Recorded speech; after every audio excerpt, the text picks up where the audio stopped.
Hi, my name is Neeraj. I'm the founder of Madhawk Games. I hope you and your family are staying safe in this pandemic. Today, I want to discuss one mistake which you should avoid with your clients. When we start working with clients, they have their own goals and they know what they want. But sometimes they don't have a focus on some details which can affect the whole product. And this happened with me so many times.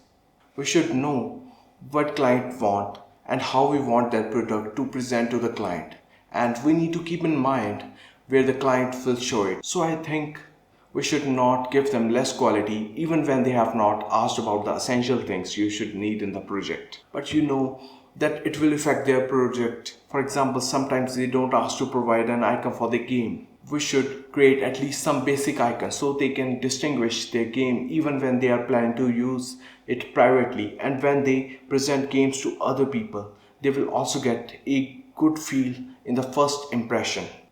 I know I'm talking about giving the client what things they have not asked for, but if you have the experience in your field, you should equip them with the things they need and help them get too close to their goal. If they don't understand, show them what they need, what improvements they will have after getting these changes, and never let them go without things they need it. It can affect your reputation if someone sees that product.